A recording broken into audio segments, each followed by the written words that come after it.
There's this one skill that's been called the master key to success, the secret ingredient to basically achieving anything you want. Today, we're going to break down the science behind it. We're talking about self-discipline. I mean, think about a champion like Serena Williams for a second. What comes to mind? Sure, talent, raw power, of course, but the real secret weapon behind every single one of her history-making wins, it was this relentless, unwavering self-discipline.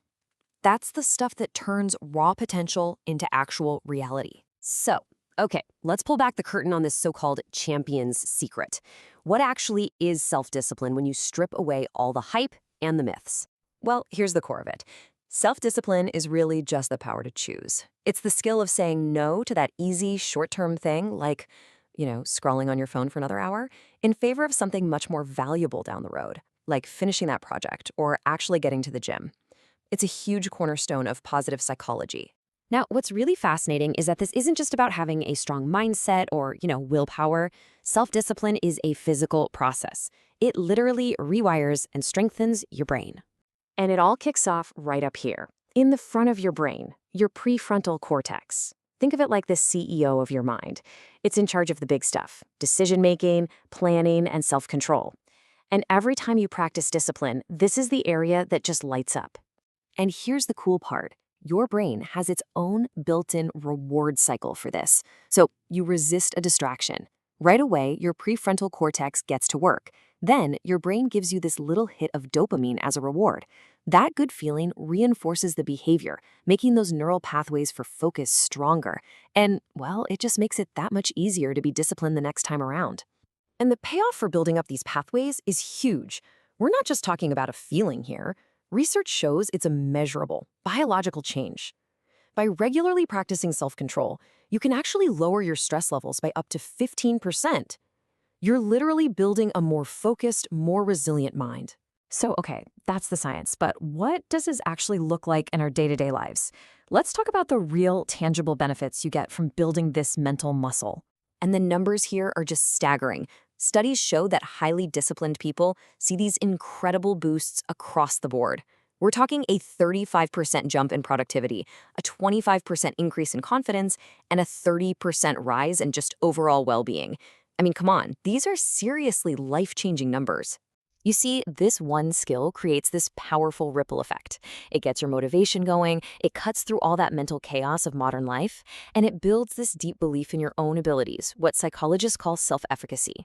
And maybe most importantly, it makes you way more resilient when you hit those bumps in the road. Just think about it in really simple terms.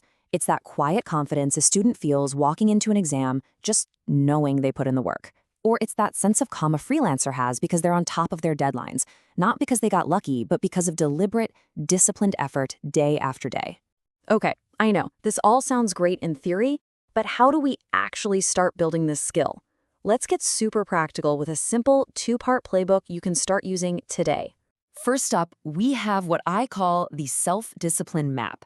The idea is so simple, but it works. You just write down one specific goal. Then you break it down into these tiny, totally manageable daily actions. The real key here is to review your progress for just 5 minutes every week. That act of tracking those small wins, that's what builds unstoppable momentum. Strategy number 2 is all about flipping the script on your technology. So instead of letting your phone control you with that endless, mindless scrolling, you use it as a tool for mindful planning. So you could use an app like Todoist to track your daily goals, or even share your progress on Instagram with a hashtag. Get this, just the act of sharing your goal can boost your progress by 20%. And this stuff really works. Let me tell you about Sarah. She's a project manager who felt like her days were just slipping away on social media. So she created a self-discipline map and used a few digital tools to set clear work hours. And not only did she get all her projects back on track, but she regained that amazing sense of accomplishment. All right, now it is your turn. We've talked about the what, the why, and the how. So let's make this real. Let's make it happen with a simple but really powerful challenge.